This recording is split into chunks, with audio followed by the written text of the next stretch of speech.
Bon, bonjour à tous. Hein. Merci d'être présent pour ce deuxième opus, entre guillemets, sur le Zoom, sur un intervenant inspirant. Donc, après l'intervention d'Arnaud Chapelle, maintenant, c'est Patrick Lombard, hein, qu'on a le grand plaisir de recevoir aujourd'hui. Patrick, on ne va pas le présenter, alors très rapidement, double médaillé d'or, hein, au MPPF, donc les médailles professionnelles de la photographie française, donc en 2020. Donc, il a survolé ce concours-là, enfin, entre guillemets, et un certain nombre de concours aussi pour ceux qui suivent un petit peu les concours de mariage.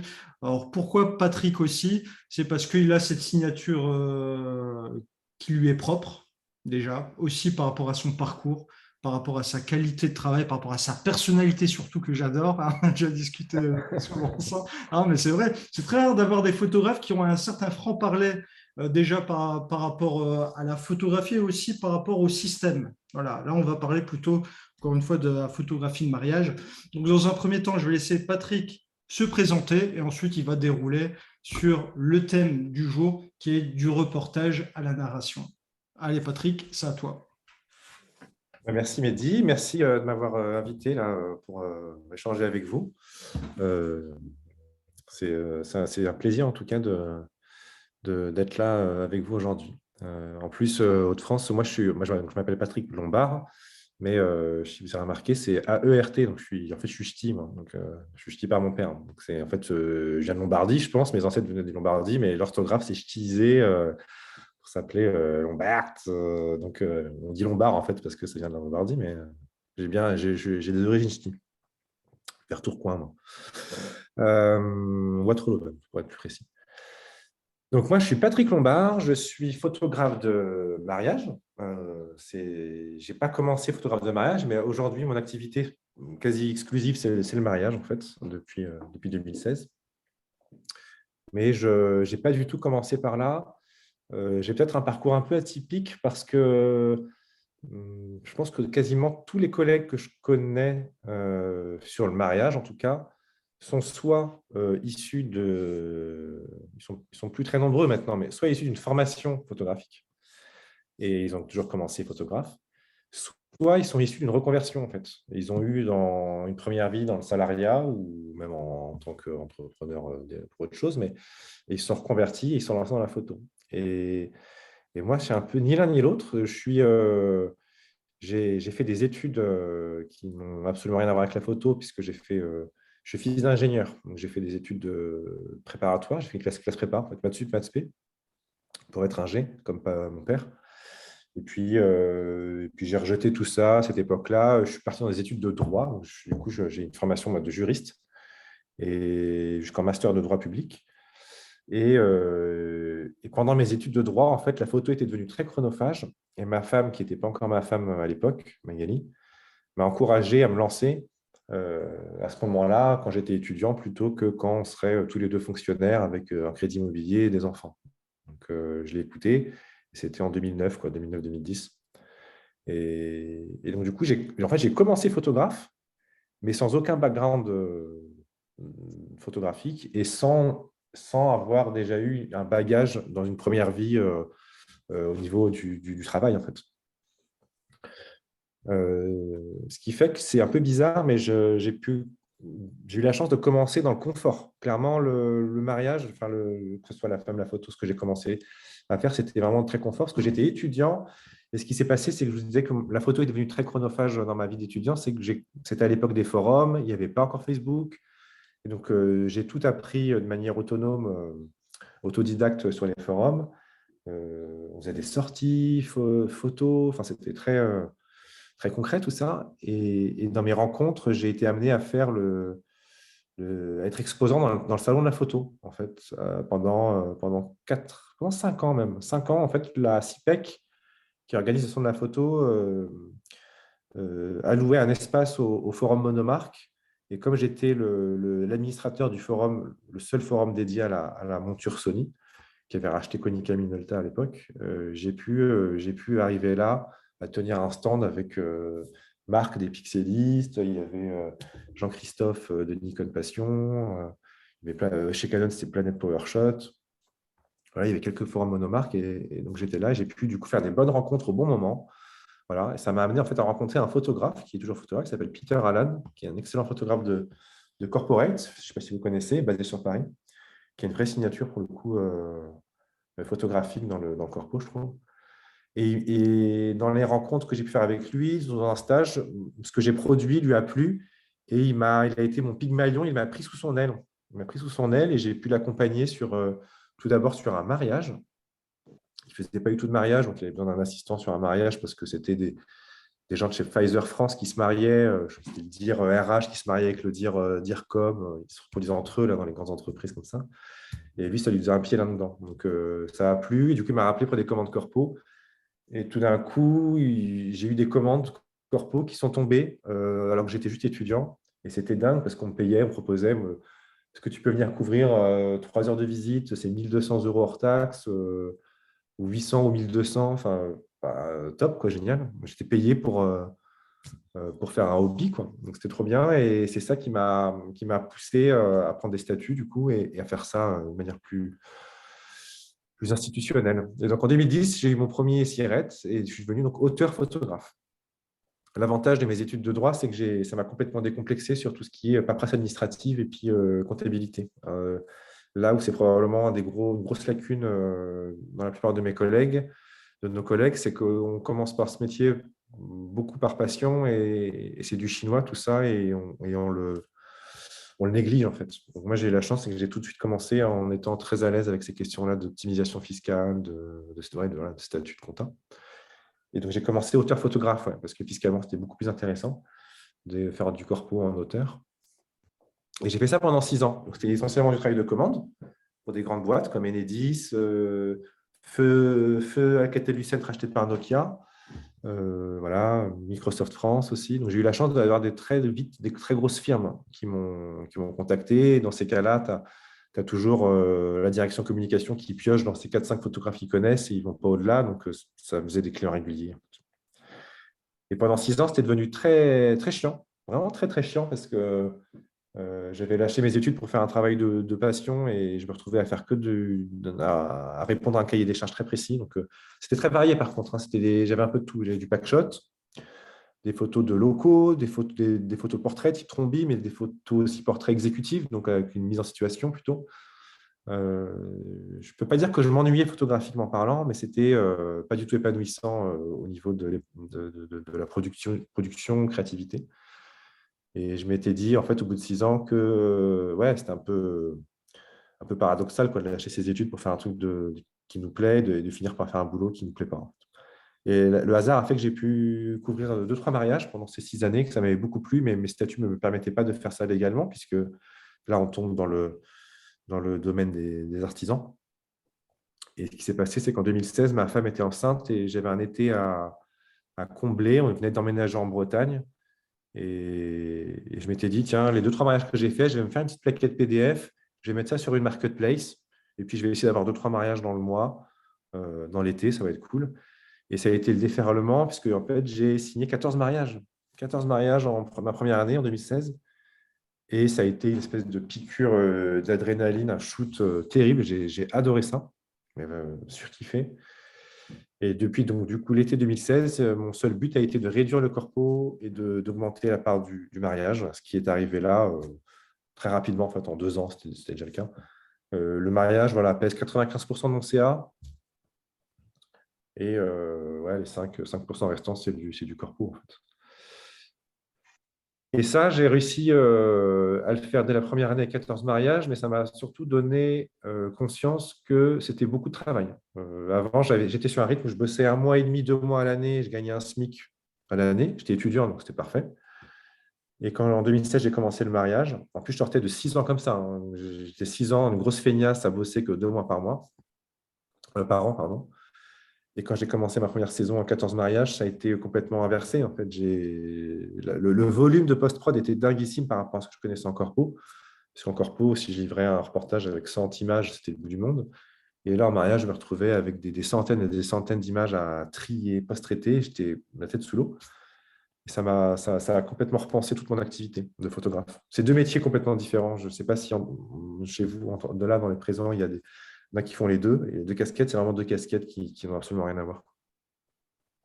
Mais j'ai trouvé mon épanouissement dans le mariage, et donc j'ai développé ça à fond.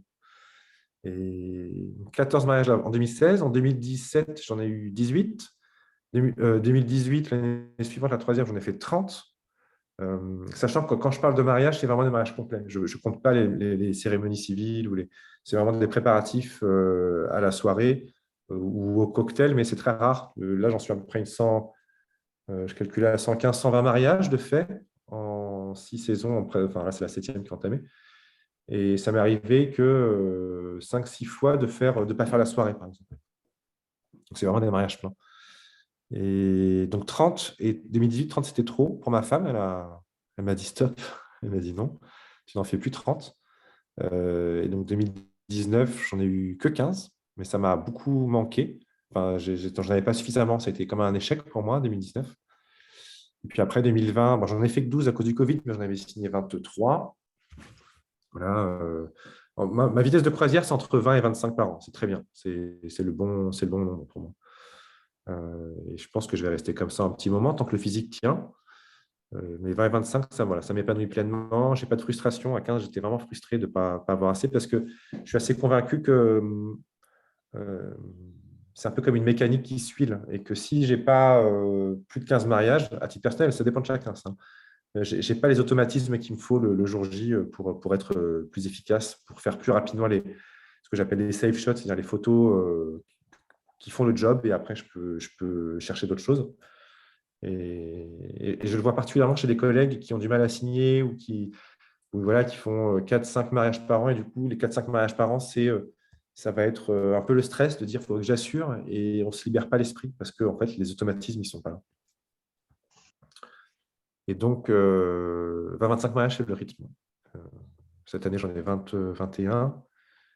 C'est bien, 21 aussi. Mais ça va encore signer parce que j'ai encore octobre ou novembre de libre. Donc voilà pour mon parcours avec qui je suis. Je peux peut-être préciser aussi que ma cam, c'est le reportage. C'est vraiment le reportage, c'est ce qui me plaît le plus. Mais je suis très curieux. Et donc, ça vient aussi. C'est pour ça que je faisais du corpo. Je pense c'est que ça permet beaucoup de technicité, le corporate. Il y a beaucoup de casquettes. Et donc, avec la technique, on apprend plein de choses. Et ça me convenait très bien, en fait, d'aller à droite, à gauche, de butiner. Mais au fil des ans, grâce au mariage, j'ai compris que ce qui me plaisait, c'était le reportage. Même si j'adore faire des photos de couple posées, j'adore j'adore moins les détails, mais j'en fais aussi. Voilà, les photos de groupe, j'adore ça. Il y a plein de choses que j'aime faire, mais ce que je préfère le plus, c'est le reportage. C'est pour ça que le mariage, c'est sans doute l'activité photographique qui me correspond le mieux. Peut-être aussi les immersions en famille. Là, je ne sais pas si vous avez déjà vu ça ou si vous en faites. J'adore ça. C'est un peu plus compliqué à vendre, je pense, à juste prix. Mais j'adorerais développer peut-être plus ça si je pouvais, parce que ça me plaît beaucoup aussi. Ce que j'ai peut-être pas précisé aussi, c'est peut-être c'est toujours intéressant c'est toujours bien de parler de business aussi, mon activité mariage, elle m'a permis de vivre assez rapidement, même si j'ai commencé très petitement. Moi, ma première saison, c'était 900 euros mes mariages. Là. Quand j'ai fait 14 mariages, c'était 900 balles le mariage. Là, pour 2023, 900 balles, pardon, 900 euros, c'était des préparatifs à la soirée comprise. Avec, il y avait une clé USB et la galerie. Et les gens pouvaient télécharger. Pas d'album. Et 2023, je suis à 2400 euros pour des préparatifs à la soirée. Donc, sans séance avant, sans album. Voilà, c'est la prestation pure, en fait. Et donc, le mariage en 2021, ça va être autour des 55K, je pense, un truc comme ça. C'était entre 55 et 60 sur la partie mariage pur. Donc, ça, c'est le C1. Et ce que je n'ai pas précisé, pardon, c'est que j'ai commencé auteur pour le corpo. Et quand j'ai commencé mon activité de mariage, et j'ai dû donc ouvrir une entité juridique dédiée à ça, parce que mes statuts d'auteur ne me permettent pas, j'avais le choix entre faire ouvrir en micro, comme beaucoup quand on commence, mais je n'ai pas opté pour celui-ci parce que j'ai eu le luxe de commencer le mariage en ayant déjà une espèce de première activité qui était le corpo, qui me rapportait déjà de l'argent. Donc, c'est un peu bizarre. Moi, j'ai commencé le mariage un peu comme une seconde activité, finalement. Et donc, je n'ai pas eu besoin de tester la viabilité de cette entreprise. Et donc, je ne suis pas passé par la case micro. J'ai tout de suite ouvert, moi, une société dédiée à ça, parce que je n'avais pas la pression de devoir la faire vivre. J'avais déjà mon revenu qui était assuré par le corpo. Et donc, j'ai décidé d'ouvrir une SASU. Donc, j'exerce un petit coin de parapluie. Ma société est une SAS unipersonnelle. Pour diverses raisons. Il y a des, toujours pareil, des optimisations fiscales, mais le fait que j'ai une double casquette auteur et SASU, et du coup, l'auteur, c'est un peu comme la micro, c'est un SIRET qui est propre au nom, en fait, qui est nominal, et d'avoir une société, donc d'avoir une entité, un autre SIRET qui est complètement détaché de mon nom est très intéressant fiscalement. Et du coup, j'ai deux entités. Et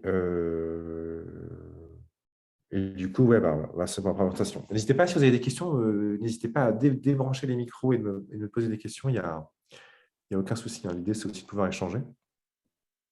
Quelle heure il est? 13h. Bon, nickel. Et donc, l'idée aujourd'hui, c'était de vous parler oui, du reportage à la narration. C'était mon intitulé. L'idée étant de parler de… Pardon, vas-y, je t'en prie. Ah non, pardon. J'avais une petite question, Patrick. Toi, quand tu t'es lancé dans la photographie de mariage, est-ce que tu avais des, comment dire, des photographes qui t'inspiraient déjà à l'époque ou Ah pas? ouais, c'est Tu es intéressant. vraiment Ouais. parti avec ton bagage, tu vois. Exactement ce que tu dis, parce que quand j'ai commencé le mariage, je ne connaissais mais rien du mariage, mais absolument rien du tout, si ce n'est le mien. Je me suis marié en 2012, moi. Je me suis marié en 2012 et je ne connaissais rien dans la photo de mariage. Par contre, j'exerçais du coup depuis 2 ans en corpo. Mais comme je vous disais, c'est deux activités complètement différentes. En corpo, on est seul. Il n'y a pas la sociabilité qu'il y a dans la photographie sociale parce que quand on a un client, il ne faut pas le perdre et donc on évite de le passer à quelqu'un d'autre, tout simplement. La chance que j'ai eue, moi, effectivement, quand je vous ai dit pourquoi j'ai ces clients-là, c'est que mon Pygmalion, là, Peter, lui, c'était avant la crise, la bulle c'était avant la crise économique. Et donc, il explosait. Il commençait à avoir des commandes à 5 chiffres. Et donc, il me refilait toutes les commandes à 4 chiffres. Donc, c'était trop bien pour moi. Mais voilà, lui, ça lui permettait de garder la main sur ces commandes-là si jamais ça ratait. Pareil, il n'avait pas 10 000 connaissances. Et c'était très bien pour lui d'avoir un petit jeune qui commençait, qui pouvait prendre sous son aile. Ça lui assurait un peu de garder le marché, quoi. Donc, je n'ai jamais développé de connaissances de collègues. Et donc, quand je me marie, moi, en 2012, qu'il faut choisir un photographe de mariage, je n'y connais absolument rien. Ni les prix, ni rien, quoi. Et donc, quand je commence, effectivement, moi-même en 2016, le mariage, la seule chose que je connais du mariage, c'est le prix de mon propre photographe en 2012. En l'occurrence, on avait payé ça 1 400 euros. Enfin, c'était 1 200 euros la prestation et on avait payé 300 euros d'option. C'est pour ça que je me suis mis à 900 quand j'ai commencé, parce qu'au regard du débutant que j'étais, et vu qu'on avait payé un photographe pro 1002, je m'étais dit, bon, j'avais quand même 6 ans de photographie corpo, donc je ne faisais pas non plus de la merde, en termes de prise de vue, je veux dire. Et je m'étais dit, je vais me placer à 900, ça me paraît honnête, quoi. Très vite, j'ai compris que ce n'était pas suffisant pour vivre, que vu le volume que ça générait, c'était complètement à côté des choux. Et par contre, je n'avais pas d'autres connaissances que ça. Et là, par contre, la seule chose que je connaissais, Mehdi, effectivement, c'est que je connaissais Fearless. Et alors, comment je connaissais Fearless? J'en sais foutre rien. Je ne sais pas du tout comment je connaissais les images Fearless. Mais en tout cas, je connaissais cette approche reportage qui, en 2012, était déjà bien installée aux États-Unis. Mais en France, Julien, je pense que ça faisait peut-être, c'était encore c'était pas si connu que ça, quoi, l'aspect purement reportage, je pense. Je sais pas, peut-être 2008, 2009, 2010, c'est arrivé le reportage, je ne me rends pas compte. Je suis dans ces eaux-là, quoi. Mais je connaissais que Fearless quand j'ai commencé, moi, en 2016. Et du coup, je connaissais quelques photographes Fearless. Voilà. Je connaissais quelques photographes Fearless, les Touman. En France, voilà, je connaissais Franck Boutonnet. Euh, Benjamin Brett commençait à décoller à cette époque-là, je pense. Mais comme je ne connaissais rien dans la photo et que j'avais déjà cette activité première, le corpo qui m'assurait du revenu, la chance que j'ai eue, c'est que j'ai tout de suite pu investir. Et investir, c'est en quoi? Dans les formations. J'ai tout de suite fait des formations. 2016, j'ai fait une formation qui était vraiment nulle, mais que j'ai adoré à l'époque, parce qu'en fait, je ne connaissais rien, c'était top. Avec du recul, je pense que c'est la pire formation que j'ai jamais faite. C'était celle d'Agnès et Amélie, Sublimer la mariée, pour ceux qui connaissent les filles, qui sont adorables au demeurant. Et en fait, moi, je ne savais pas ce que c'était, mais c'était une formation pour se créer du folio, en fait. Elle faisait venir une modèle mariée qui se faisait maquiller, et puis elles avaient une table de détails, de bonbons, trucs comme ça. Et puis, on passait notre journée à photographier ça. Moi, j'étais sorti de là, j'étais ravi, c'est trop bien. Et quand j'y repense, bah non, en fait, ça m'a absolument rien apporté dans le mariage. Clairement, ça m'a servi à rien. Mais sur le moment, c'était top. Et rapidement, après, j'ai fait une formation, j'ai tout investi dans les formations immersives qui sont beaucoup plus, qui permettent de décoller beaucoup plus, en fait, de se comprendre aussi, de se trouver soi-même déjà, et puis du coup, de savoir ce vers quoi on veut aller. Et très vite, j'ai fait une première formation immersive qui a complètement tout changé parce que j'y ai fait des rencontres humaines. Julien, il est là aujourd'hui. Moi, c'était l'invitation. Daniel Bourdonnais et Milena Perdriel qui faisaient ça. Et donc, c'est là où j'ai rencontré Julien, d'autres gens que je vois toujours. Et par contre, ça m'a permis de comprendre que ce métier-là de la photographie de mariage, et de manière plus grande au niveau social globalement, on n'est pas seul, on est très entouré, il y a beaucoup d'échanges, il y a beaucoup de coups de couteau dans le dos aussi, mais il y a quand même cette possibilité d'échanger, quoi. Et donc, très vite, je me suis formé et du coup, très vite, j'ai connu beaucoup de gens. Et en connaissant beaucoup de gens, j'ai connu beaucoup de travail. Et comme je suis un boulimique d'images, moi, je mange des images, beaucoup d'images. Et ça m'a permis, du coup, d'affûter mon œil très vite, je pense. Et d'essayer beaucoup de choses. Ouais. Et c'est ça qui m'a permis de comprendre que ma cam, c'était le reportage. Et parce qu'au début, moi, je m'essayais, hein, photo poser, même si je n'aimais pas ça du tout au début, j'essayais quand même, photo de détail aussi. Là, j'ai une story là, d'Olivier Fréchard, je ne sais pas si vous connaissez, Olivier Fréchard, il montre des backstage de ses mariages. Et il y a 2 semaines, il montrait un backstage où il est en plein mariage, où il a pris les alliances, il les met dans une boîte avec des, je sais pas, de petits cristaux, là, et puis il fait tomber des paillettes, et puis il y a 2 gels, flash bleu, flash rouge. Il y a un assistant, là, c'est une T-Win, je pense, qui jette il donne le top, le truc tombe, et là, qui déclenche, ça donne une photo magnifique, quoi, de détails incroyables. J'aurais pas idée de faire ça en mariage, parce que c'est pas ma cam, mais j'eus tenté, si j'avais commencé, je pense que c'est le genre de truc, j'aurais vu ça, j'aurais fait, ouais, je vais essayer, quoi, obligé. Enfin, c'est ces rencontres-là, avec d'autres collègues, qui ont fait que j'ai compris que ma cam, c'était le reportage. Mais du coup, ça fait une bonne transition parce que du reportage à la narration, le sujet, c'était de partir du constat qu'en fait, même si ma cam, c'est le reportage, on fait tous du reportage, en fait. C'est hyper commun de dire qu'on fait du reportage. En fait, je ne connais pas un seul photographe de mariage qui ne fasse pas de reportage. Je crois que vous avez reçu Arnaud Chapelle il n'y a pas longtemps. Nono, il adore tout ce qui est posing, tout ça, très recherché, mais en fait, il fait du reportage aussi. Tout le monde fait du reportage. Il n'y a pas de photographe de mariage qui ne fait pas de reportage. Et donc, moi, j'ai compris que c'était le reportage qui me plaisait, mais la première année, si je regarde mes images, effectivement, je fais du reportage, c'est cool. Mais il n'y a rien d'extraordinairement notable ou de spécifique propre à moi, quoi.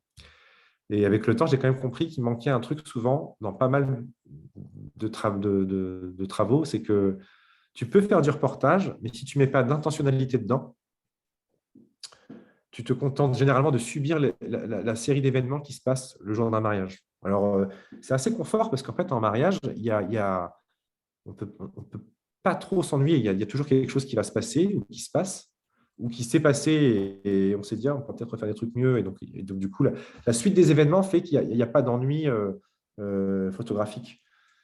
Et donc, il n'y a pas de page blanche. Il y a toujours du reportage à faire, en fait, un mariage.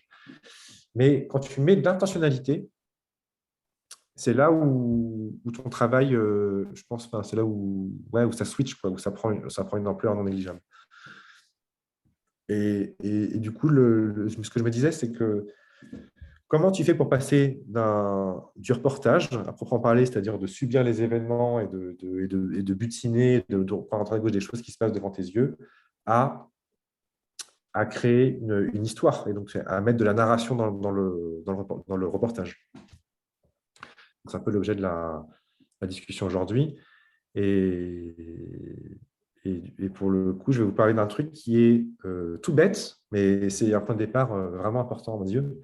C'est que quand on est prestataire de mariage, il y a bien évidemment le mariage de nos clients. Nous, on est là pour témoigner et livrer un récit visuel de ce qu'est leur mariage.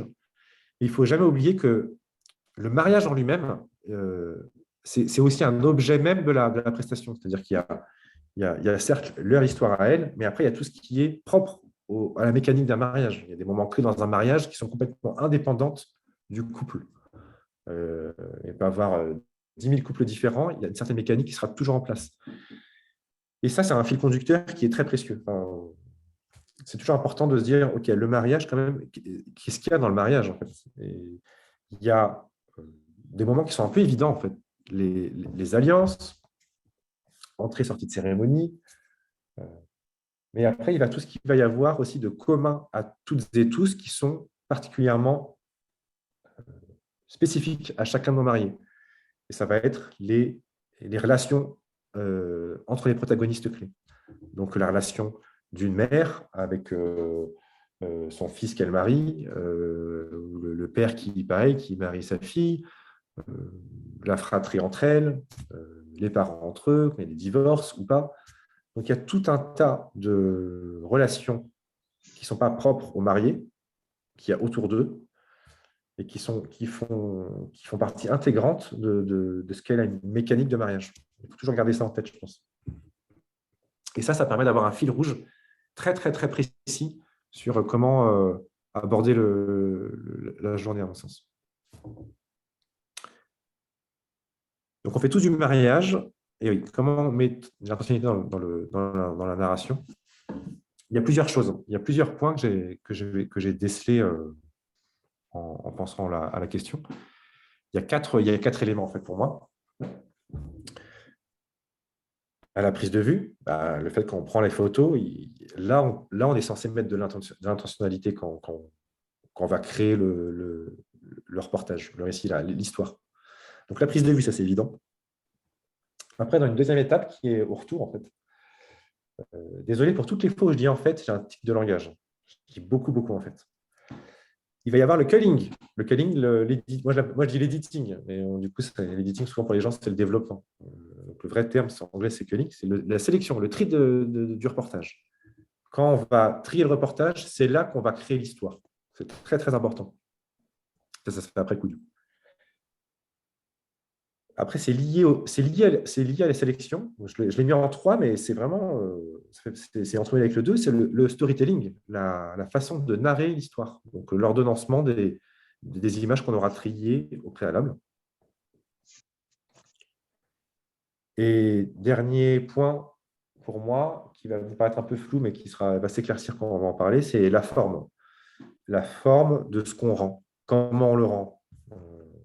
Que ce soit le support, on parlait d'album tout à l'heure, que ce soit sur album. Moi, je suis convaincu plutôt du diapo. Donc ça, c'est voilà, la forme.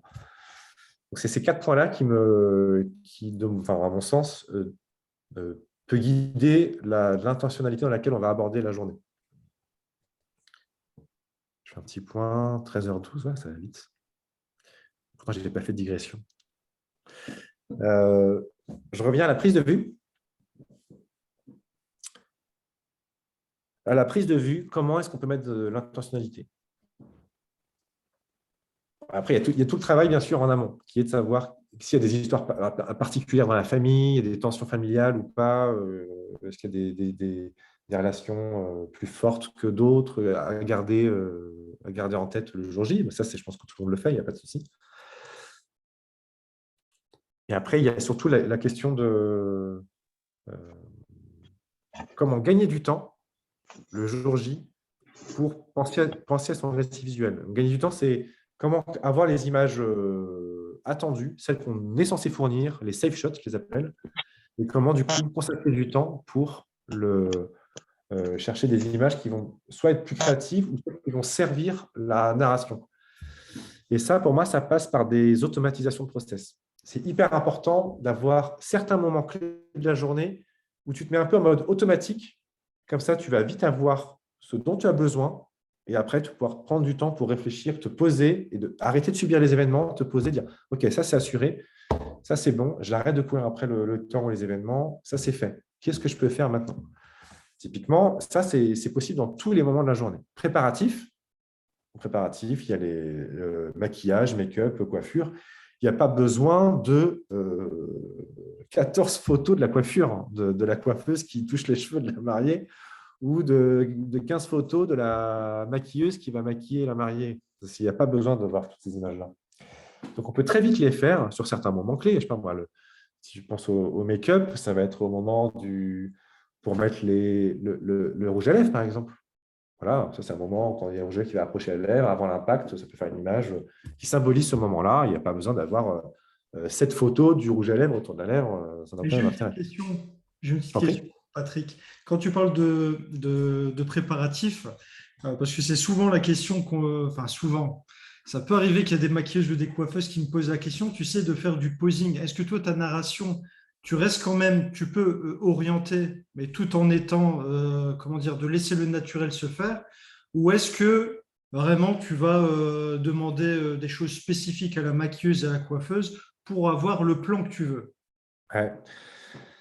Moi, je ne demande plus du tout. Ça m'est arrivé la première ou la deuxième année parce que je voulais faire des images. J'étais dans ma recherche personnelle et donc je testais un peu de tout, un peu de tout. Et donc, j'avais tenté un truc que je ne fais plus du tout parce que je trouve que ça n'a pas de sens en fait. Ça n'a pas de sens. C'est personnel ce que je dis, mais vous savez, ces photos un peu très fearless d'ailleurs, avec on met un flash déporté, en contre-jour et du coup à la pose de la laque. Donc ça m'était arrivé de dire ah tiens, est-ce que tu peux plutôt mettre la chaise là pour avoir ce fond-là. Et à la maquilleuse et à la coiffeuse de dire est-ce que tu peux bomber là. Je regarde, ah, mais attends, tu peux refaire parce que en fait c'est pas ouf. Enfin, alors maintenant ouais, je le fais plus du tout. Je l'ai fait la première, non, pas la première, mais la deuxième, je crois, pour tenter des trucs. Mais je le fais plus du tout. Le seul truc que j'ai m'autorisé à faire, par contre, et ça, je n'hésite pas. Il y a deux trucs pardon, pendant les préparatifs à changer. C'est la, l'endroit du make-up ou de la coiffure par rapport à la lumière. C'est-à-dire que si je vois qu'il y a une fenêtre avec du coup une monosource, si la maquilleuse ou la coiffeuse d'elle-même n'est pas allée vers cette source-là, je peux lui demander éventuellement, est-ce que tu ne penses pas que ce serait pas préférable d'être à côté de la source lumineuse? Et moi, ça me permet d'avoir un côté peut-être un peu plus à l'ombre, un côté, en tout cas, d'avoir comme une softbox là, en studio et d'avoir juste une monosource. Et le deuxième truc que je m'autorise à faire, c'est d'éteindre les lumières. Souvent, mais ça, ils sont pour rien, mais je pense que c'est mieux pour nous d'avoir les lumières allumées.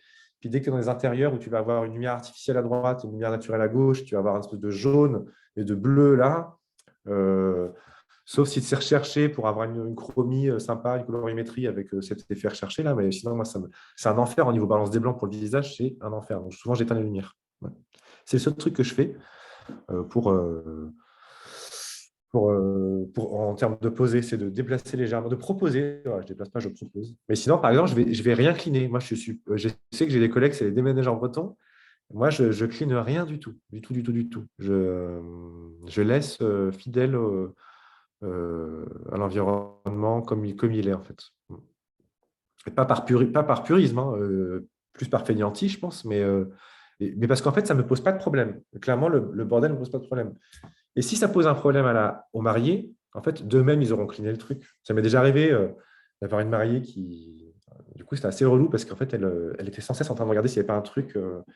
Elle était elle-même polluée, quoi. Mais elle, du coup, tout était clean, quoi. Je n'avais pas eu besoin de. Voilà.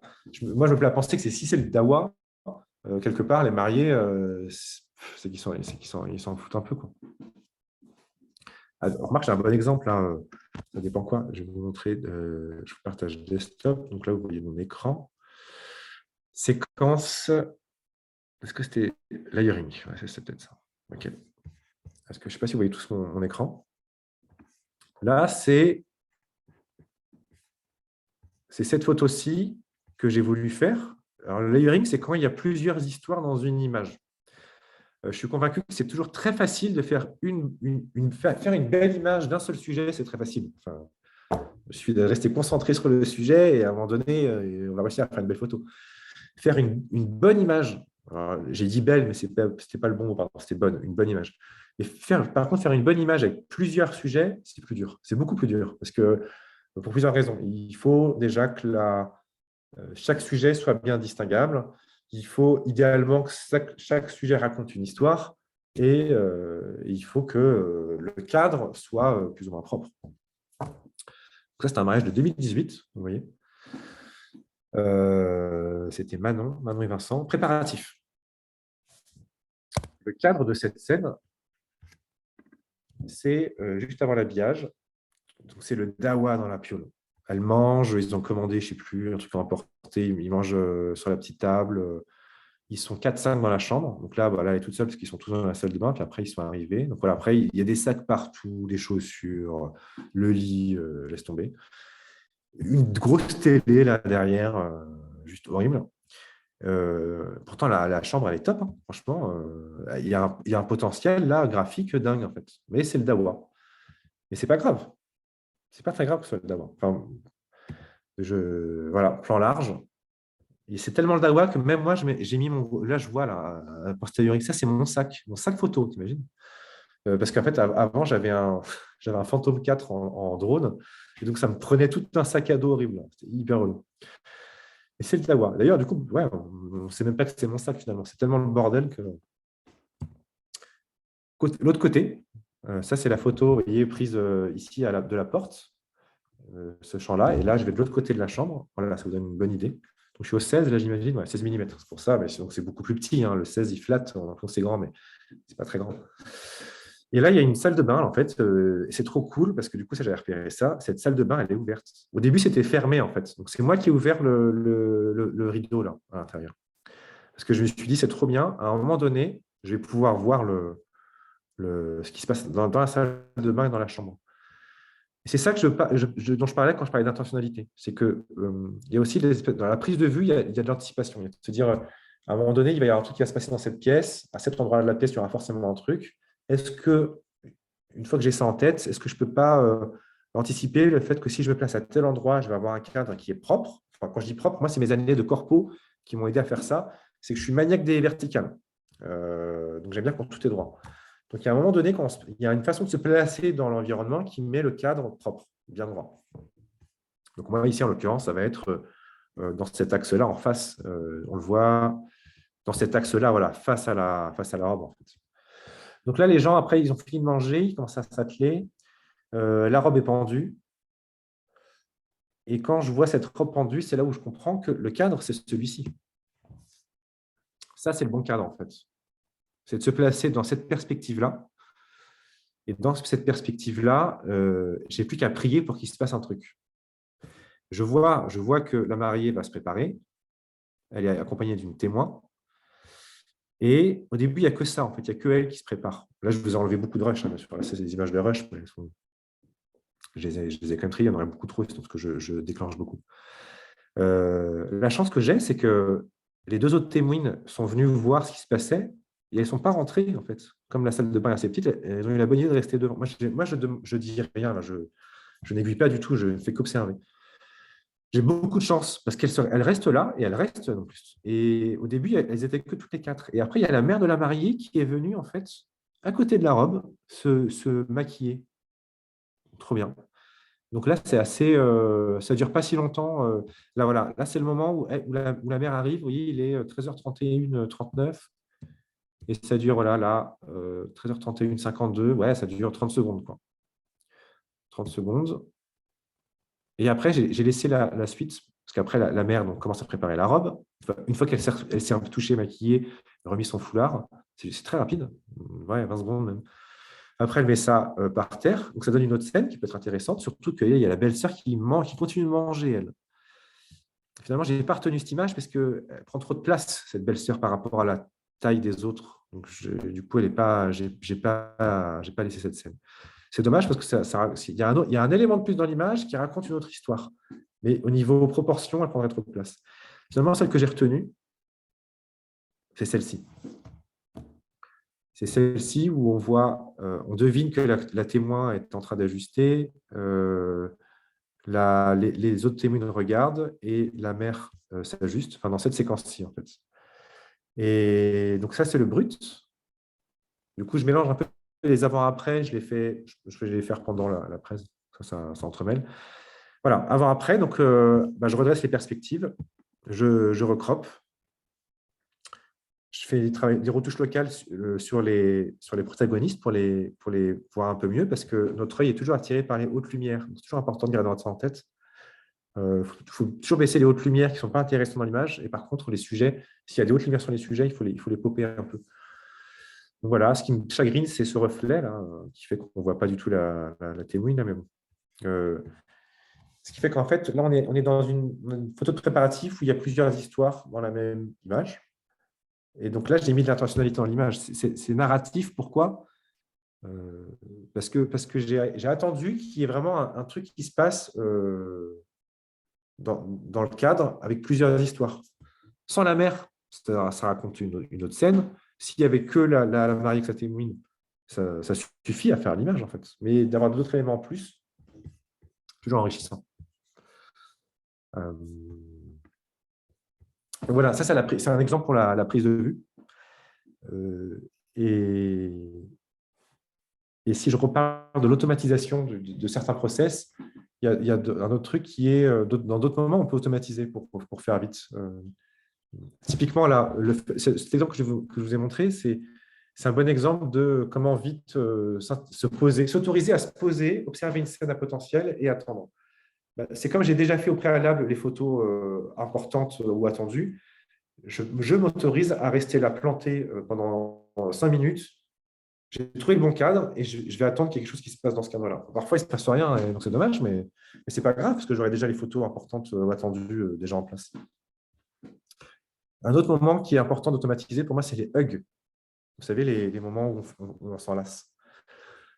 Pourquoi ? Parce que c'est dommage d'être pris de court, en fait, de voir un moment, le marié ou la mariée qui enlace quelqu'un d'important, et de le subir. Dire, ah, bah zut, ils vont s'enlacer, où est-ce que je me mets, de quel côté ? Moi, j'automatise ça. Je suis systématiquement du côté dos au marié, en fait. Dos au marié et du côté, a priori, souvent quand on s'enlace, on va plutôt à droite, donc plutôt du côté où on voit la tête. Toujours, toujours, toujours. Pourquoi ? Parce que si je me marie, enfin, je me suis marié, je n'ai rien à faire de voir ma tête pendant un hug. La tête que je veux voir quand je fais un hug, c'est celui qui me fait le hug, parce que je ne la vois pas vu qu'elle est là. Donc, je favorise toujours celui qui fait le hug. Et c'est tout bête, mais en automatisant ce process, je ne me pose pas des questions. Je sais que quand je vois des hugs arriver, je vais tout de suite me placer au bon endroit, c'est-à-dire dos à la mariée ou au marié, et côté où on voit la tête. Et il y a des scènes, il y a des moments très particuliers où il y a toute une série de hugs. Typiquement, c'est l'après-cérémonie. Que ce soit une civile ou un religieux ou un laïc, il y a toujours des hugs qui se font en fin de cérémonie. Et donc, c'est toujours important de rester planté là à la fin. On a toujours tendance à, c'est fini, on va vite aller à l'extérieur, on fera prendre le plan large à l'extérieur. Il faut toujours attendre un max parce que quand le truc se termine, il y a toujours tous les hugs qui se font. Et donc, si je repartage mon écran, là, tout à l'heure, j'ai été sur... Je vais ouvrir ça. Ici, on voit. Donc là, c'est fin de cérémonie. Et les gens vont commencer à faire des hugs. Et donc, hug, soit... Ah oui, ce que je n'ai pas dit aussi, c'est que je suis toujours de dos, mais parfois, si tu veux avoir les deux visages, je suis à 90. Je suis systématiquement soit à 90, soit à 0. Ce que je veux dire, c'est que je suis toujours à angle droit, quoi. Jamais trop...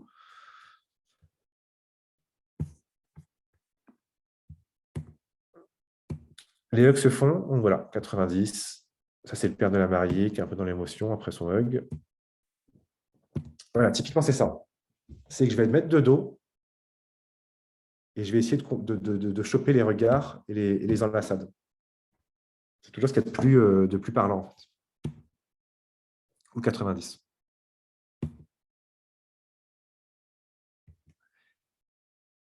Et ça, il n'y a pas besoin, du coup, de trop réfléchir quand ça arrive. tout devient très automatique quand on s'est dit OK, l'évêque, ça sera telle position ou telle position, et puis je reste que là-dessus. C'est comme une entrée de cérémonie. Je suis systématiquement, dès que le marié en face de l'allée, pour avoir les visages, et quand le marié s'est placé, qu'il attend, enfin le ou la mariée, peu importe, placé, qui attend sa conjointe ou son conjoint, je suis entre les deux, par terre, pour ne pas gêner son champ de vision, mais ça me permet du coup d'alterner successivement la photo de celui qui rentre et de me retourner et de pouvoir prendre celui qui attend et qui, du coup, avoir le visage de celui qui attend, parce que c'est important d'avoir sa réaction à cette personne-là qui découvre ça ou son marié qui arrive. Je ne sais pas si je m'étais fait un truc ici, entre église peut-être. Ouais, j'ai un exemple ici. Donc, je suis toujours en face. Le marié entre. Bon, il y a toujours un moment où il embrasse, où il y a un contact entre les deux. Il se place, prend une réaction de son attente. Là, il soufflait, ça tombait bien. La mariée arrive. Ça, toujours intéressant d'avoir le contre-champ, en fait. Dans la narration, c'est important aussi parce que ça permet de compléter. Alors, moi, mon second shooter, je ne sais pas si on peut le voir là, il est quelque part ici sur une des marches, c'est une GoPro. C'est une GoPro qui est placée au sol, en fait. L'image est pourrie qualitativement, mais ça me permet d'avoir le contre-champ. Et donc, j'exploite ma GoPro pour 2-3 images dans le reportage, mais c'est toujours intéressant. Elle est là, ou alors je la mets souvent tout en haut, d'avoir un champ très large. Je la mets en time-lapse, du coup. Et voilà, du coup, moi, je suis placé dans l'allée et du coup, en contrebas. Et ça me permet d'avoir la photo la réaction du marié qui attend.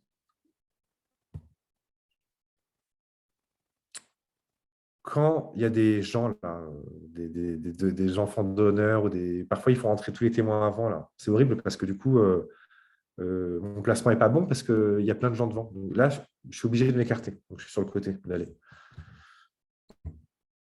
Et après, ça arrive. Après, il passe.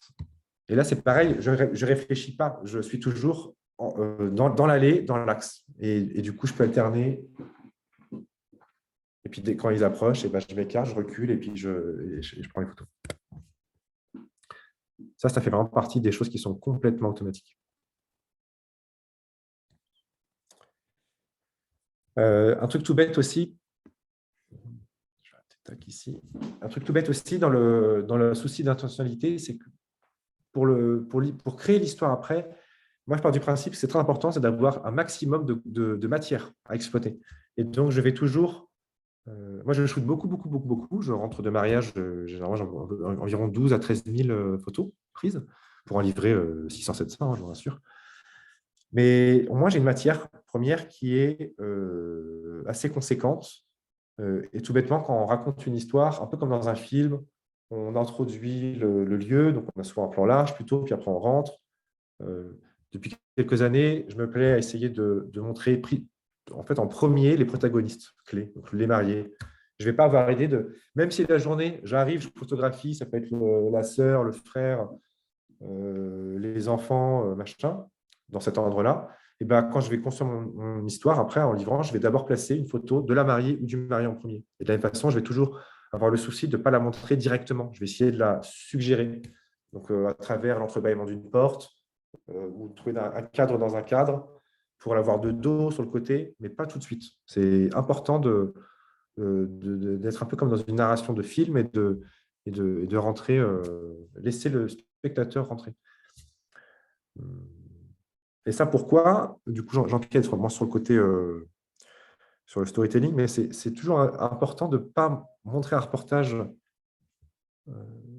vu du regard du photographe. Il faut toujours garder en tête que le reportage, il doit être compréhensible pour n'importe qui. C'est-à-dire que si un invité découvre ton reportage et que tu t'es contenté de juste mettre la succession d'images comme toi tu l'as prise, c'est incompréhensible souvent. Parce que nous, pendant le préparatif, on va être sur les mariés, puis d'un coup, on a vu un truc, un détail là-bas, on va prendre le détail, et puis on va voir le marié, puis on va voir la mariée. Et en fait, c'est assez cacophonique, c'est un désordre monstre. Et c'est bien de tout remettre en place pour structurer en fait, l'histoire, tout simplement la structurer. Comme des chapitres. Un chapitre, on va être avec la mariée d'un côté, puis va être avec le marié. Enfin, les détails, c'est tout bête, mais pourquoi montrer une photo de robe avant de l'habillage? Finalement, ça n'a pas trop de sens. Ou pourquoi montrer… c'est une erreur que je vois souvent chez des collègues. Ils arrivent dans un domaine, ils sont dehors. Ils passent par la salle où il y aura la réception. Donc, ils photographient la mise en place. Donc, là, ils arrivent, ils prennent la mise en place, et puis après, ils rencontrent, ils rentrent, et ils font les préparatifs. Et puis, quand ils rendent le reportage, eh ben, c'est comme eux, ils ont vécu la journée. On arrive, il y a bien le lieu, c'est cool. Et puis après, là, ils montrent la mise en place de la salle, et après, ils passent au préparatif. Mais quelle est la logique de montrer les tables où on va manger le soir alors que c'est le matin et on est au préparatif? Ça n'a aucune sorte de logique. C'est bien plus logique de montrer le lieu où on va passer à table au moment de passer à table. Ça n'empêche pas de les faire, mais juste au moment de le remettre dans l'ordre, et on va juste remettre les trucs dans le bon ordre. Et de la même façon, pour être complètement honnête, ça n'a pas trop de sens de faire des photos de mise en place le matin, parce que la mise en place n'est pas finie, généralement. Donc, il va manquer des trucs. Souvent, on les fait pour être sûr de les avoir, et puis le soir, avant de passer à la table, pendant le vin d'honneur, on va en refaire d'autres. Et ben, c'est celle-ci qu'on va finalement garder, généralement. Et donc, ça a doublement moins de sens de laisser celle qu'on a faite quand on est arrivé dans l'histoire. Ça n'a vraiment aucun sens narratif. Euh, dans la sélection d'images, c'est très important aussi, ça va être d'enlever tous les doublons. C'est hyper dur pour la plupart des gens, c'est de ne pas être répétitif et pas être redondant, et donc de ne pas amoindrir la force d'une image. Ça, c'est… Il y a des moments forts. Si je repartage ici, qu'est-ce que je pourrais montrer?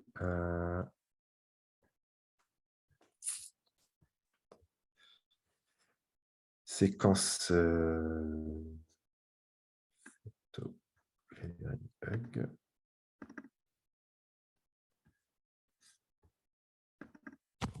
Ici, il y a 2 photos d'un même moment.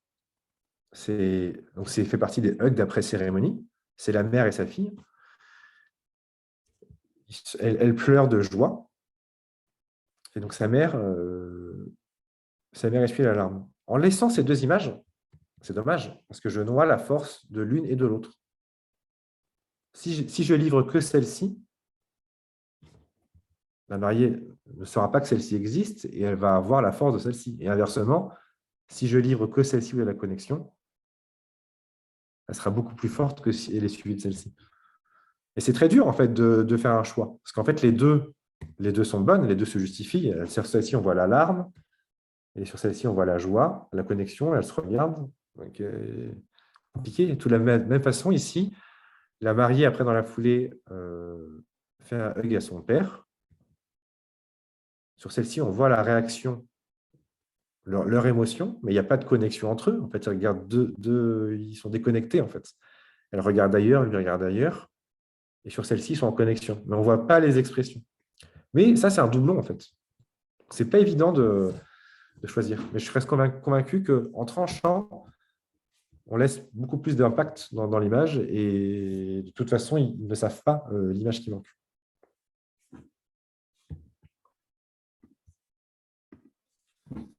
Donc, ouais, le doublon, c'est le pire ennemi. C'est le pire ennemi pour la narration. Donc, ça, il faut vraiment l'enlever le plus possible. Donc, changer l'ordre de certaines images chez moi, il pleut là. Je ne sais pas chez vous, mais là, il y a une pluie démentielle chez moi. Ça fait du bien parce que, bizarrement, en Bretagne, il n'y a pas plu depuis un mois quand même. On est content qu'il pleuve.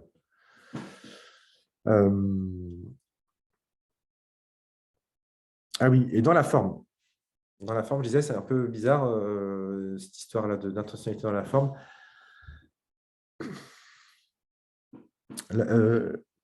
Comment ça va être? Ça va être de pouvoir avoir le plus de matières premières. Et donc, moi, tout à l'heure, je vous parlais de GoPro, qui est mon second shooter attitré.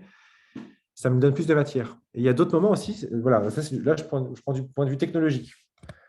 Il y a des moments importants pour certains mariés, et donc je vais sélectionner un truc ici, un moment d'un mariage où la mariée arrivait en bateau à l'église. Et voilà, son père est marin, c'est quelque chose qui a une importance. Partager. Bateau, entrée, bateau.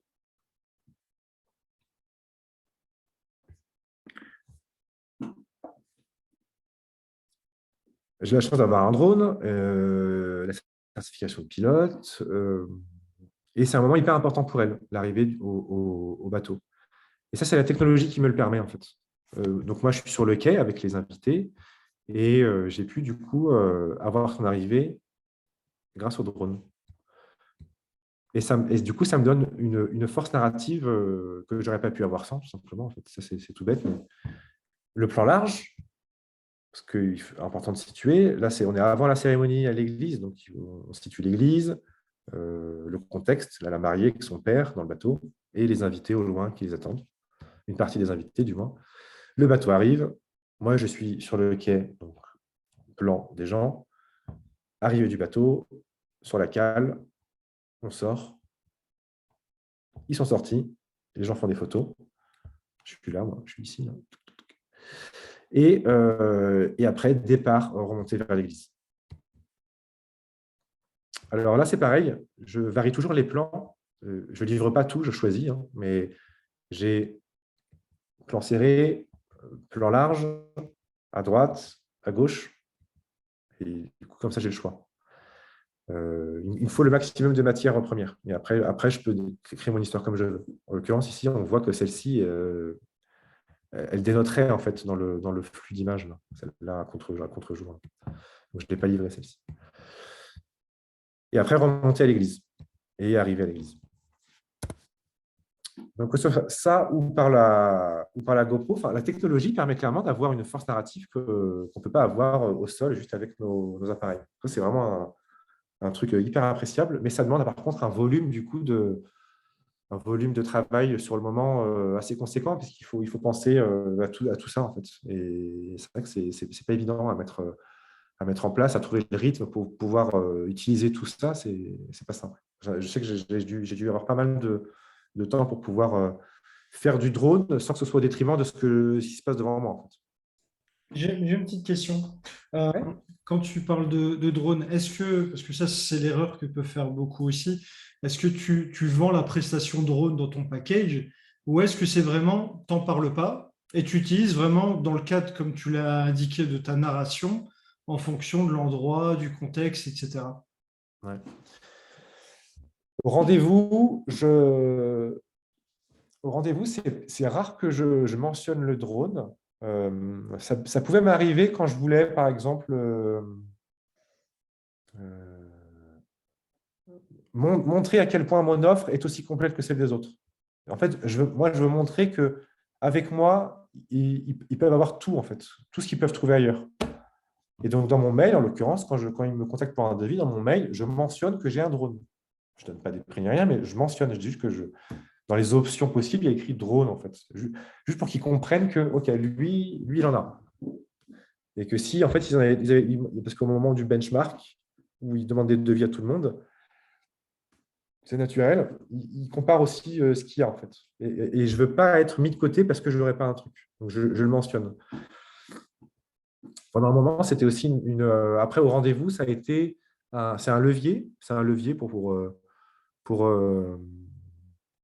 pour offrir un service, par exemple, parce il est officiellement en option, mais clairement invendable.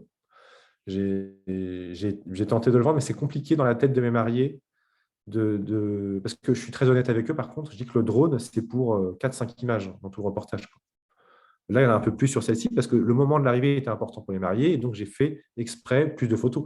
Mais sinon, sur une journée de mariage, c'est photos du lieu, à différents moments, mais voilà, 4, 5, 6 images. Et c'est compliqué pour la tête des mariés de se dire, OK, je vais devoir payer 200, 300 euros pour 5 images, alors que la prestation d'elle-même me coûte 2400 pour 600, 700 images. Et ils ne comprennent pas, en fait. Le drone, quand je l'ai acheté, d'ailleurs, c'était plus pour le corpo, en fait, pour rentabiliser plus en corpo. Et donc, si au début, j'ai voulu vendre ce drone, je l'ai jamais, je crois que j'ai peut-être vendu une fois à 100 balles, et c'est tout. Donc, ce n'est pas une option que je vends, en fait. C'est une option que je fais croire que j'offre, mais j'ai toujours le drone avec moi, de toute façon. J'ai toujours le drone avec moi. Et comme je enfin, c'est ça, c'est 4-5 images, pas plus, quoi. J'utilise plus en séance, par contre. En séance en amont, là, j'utilise beaucoup plus le drone. Pour des photos un peu plus créatives, un peu plus. Mais le jour du mariage, c'est vraiment juste pour les photos de contexte.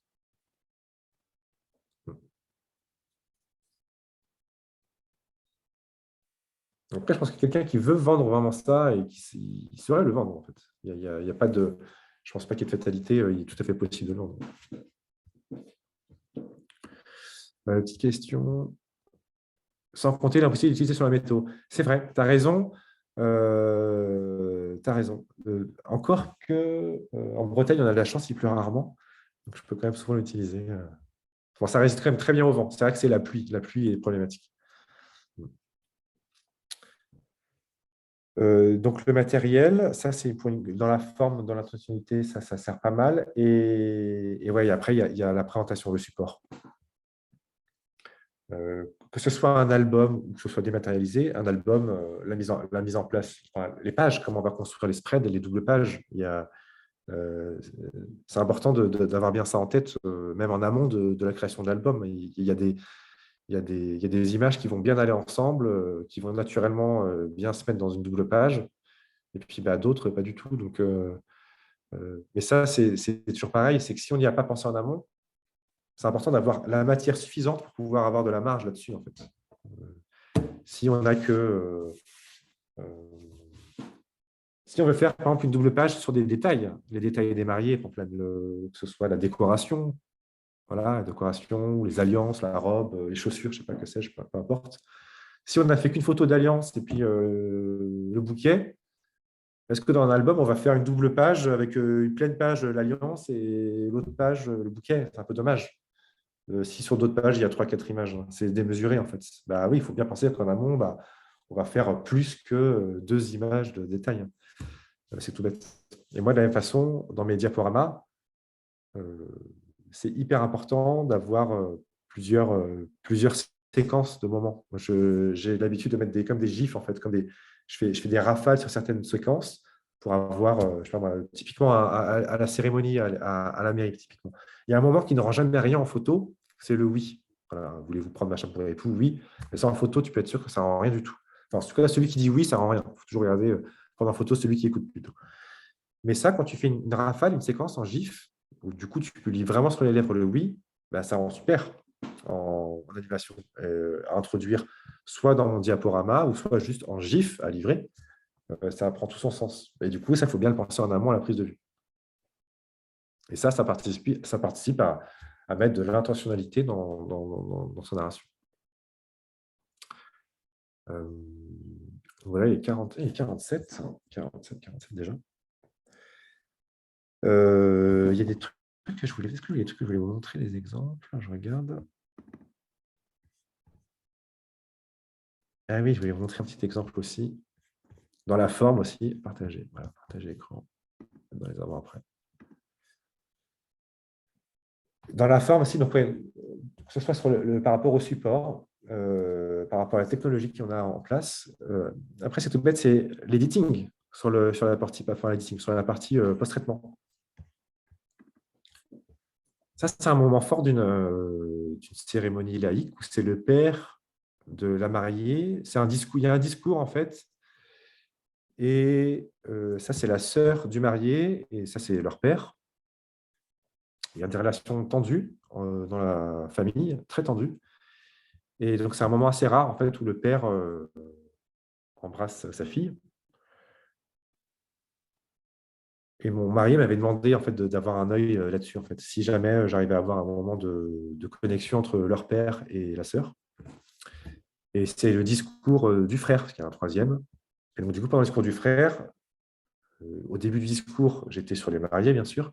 Et après, je suis resté focus sur le père et la fille, parce que j'avais repéré qu'ils n'étaient pas très loin. Et le père, à ce moment-là, en fait, donc c'est trop cool. Et ce qui est sympa, c'est qu'on est dans un contexte où on voit un peu le... Ouais. Ça, c'est l'autre côté. Ça, c'est la sœur que vous voyez de dos, sur l'autre image. Ça, c'est les mariés. Et le père, il est derrière, là. On voit ici le pantalon, je pense. Et donc, c'est en intérieur, il pleuvait, c'était un plan B, donc partie très sombre à droite, et du coup, lumière éblouissante parce que très nuageux, donc tout est diffusé. Et ce qui fait qu'on a donc un intérieur derrière qui va vite être plongé dans le noir, et eux qui sont même surexp, parce qu'il y a toute la lumière qui vient sur leur dos. Et ben, en post-prod, c'est tout bête, comment sublimer ce moment? On crop, bien sûr, on va un peu plus dans le sujet, et on assombrit tout le reste. Du coup, là, c'est hyper simple, puisque comme il est naturellement plus sombre, maintenant, avec l'outil sélection de sujet de Lightroom, c'est juste dingue. Là, c'était quand? C'était en 2018, il n'y avait pas encore l'outil sélection de sujet, donc j'ai dû le faire au moins au pinceau, de manière un peu plus galère. Maintenant, on clique sur le bouton et ça détourne tout de suite le père et la fille. Et là, il n'y a plus qu'à inverser. Et puis, on baisse les basses lumières, les ombres. On baisse l'expo parce que ici, l'expo est trop surex de toute façon. On gomme la saleté de la veste du père, bien sûr. Et moi, parce que c'est mes goûts, je vais durcir la peau du père avec de la clarté, moi. C'est vraiment très subjectif, hein. Les gens ne vont pas du tout aimer ça. Voilà, moi, je durcis. Et du coup, tout de suite, on a ce même moment, c'est celui-ci, c'est le même moment, en fait. Et là, je n'ai même pas brushé, finalement, j'ai juste sélectionné un sujet, inversé la sélection et assombri tout le reste. J'ai pas eu besoin enfin, aujourd'hui, je n'aurais pas besoin de pinceau. À l'époque, j'avais eu besoin d'un pinceau pour ce truc, espèce de lampadaire horrible. Ça va être un peu galère. Mais il n'y a pas besoin de truquer fondamentalement la scène. Elle est enlevée parce je suis croppé. Et en fait, quand je croppe l'image, en fait, je me retrouvais juste avec ce bout de tête qu'on voit là, elle et le lampadaire. Donc, ouais, comment aussi, tout bêtement, en post-traitement, en faisant attention au background, toujours à penser à cropper pour être plus dans le moment, dans l'émotion. Et donc, voilà. Il est -10. Je vais peut-être vous... Est-ce que j'avais des avant-après un peu intéressants à montrer? Ah oui, j'ai une petite séquence aussi, pardon. Dans l'intentionnalité, c'est très important ça, mais je n'ai pas pensé. Séquence pluie. C'est une image que j'avais bien aimée parce qu'en fait, ça avait fait beaucoup rire les gens surtout. C'est un mariage où tout se passait en extérieur, bien sûr, et d'un coup, il y a l'orage en fait qui vient. Donc tout le monde s'abrite sous ce Porsche. Et il est trop petit le Porsche. Et quand je vous parle d'intentionnalité, c'est typiquement ça. L'image en elle-même, elle est drôle. Enfin, elle est drôle. Elle raconte ce qui se passe, en fait. Elle suffit à raconter ce qui se passe. Il y a c'est le cocktail. On comprend que c'est le cocktail. Ils sont tous dehors, ils sont bien habillés. On comprend que c'est un cocktail d'un mariage. On comprend qu'il fait moche parce qu'on devine la pluie. Là, il y a des gouttes. On les voit. Et ils sont tous abrités. Voilà. Ça suffit à contextualiser. L'intentionnalité, elle permet de se dire, OK, maintenant que j'ai cette image-là, ma safe shot, est-ce que je ne peux pas essayer d'avoir une image qui raconte plus de choses ou qui introduit un élément en plus qui fait twister l'image? Et là, c'est assez évident. C'est sûr qu'à un moment donné, il y a des gens qui vont sortir de là parce que c'est trop petit. Ils sont sur le bord, là, en fait. Donc là, il suffit juste d'être patient. Et de se prendre plein de flotte dans la gueule, mais d'être patient. Donc là, je suis allé chercher une chaise, je me suis mis sur la chaise debout et j'ai attendu, en fait. Donc du coup, il y a des gens qui me regardent et qui rigolent un peu, là, je pense. Eux, là, ils me regardent, ils rigolent. Et en restant là planté, et j'attends et je déclenche. Et puis du coup, il se passe ce qui doit se passer, c'est que par la gauche, il y a un couple qui sort en fait, avec leurs enfants. Ils sortent et ils courent en fait. Ils courent, et ils s'en vont. Je ne vais pas garder toute la séquence. Je peux la garder pour en faire un GIF, bien sûr, ou la mettre dans le diapo. Et après, qu'est-ce que je garde? Ça peut être celle-ci. On voit bien qu'ils courent. Celle-là aussi. Après, là, ils sont trop écartés. Les jambes sont moins bien. Là, les gens sont confondus, donc c'est dommage. Donc, ça sera soit celle-ci, soit celle-ci. Bon, les tranchées, si je reviens avant-après, j'ai pris celle-ci. Et bien là, pareil, comment je peux, enfin, sublimer, c'est pas le mot, mais accentuer ça en faisant ressortir le ciel. Et moi, dans un premier temps, j'avais laissé ce sol pleureur là. J'ai fini par l'enlever pour ne pas être pollué. Donc, j'ai croppé, parce que le plan est très large. J'ai accentué pour mieux voir les gouttes et j'ai fait ressortir le ciel. Et j'ai enlevé le bout de sol pleureur qui devait dépasser un petit peu là, d'ici. Là. On le devine, là. Mon post-traitement est mauvais. Ça vire un peu au magenta ici. Là. On a une espèce de pinceau pas très beau. Donc voilà, autre exemple de post-traitement tout bête, mais d'avant-après qui permet ouais, de twister l'image et surtout d'être parti d'un moment en fait, où il ne se passe rien, en fait, où ils sont tous juste en dessous et juste d'être patient et d'attendre. Et la narration, elle se fait à ce moment-là précis, de se dire OK, j'ai cette image où tout le monde est sous le porche, est-ce que je ne peux pas raconter autre chose? Et ben voilà. Est-ce que quelqu'un a des questions? Qu'il n'hésite pas. Qu'il n'hésite surtout pas. Parce que je parle, mais je ne vous ai pas demandé.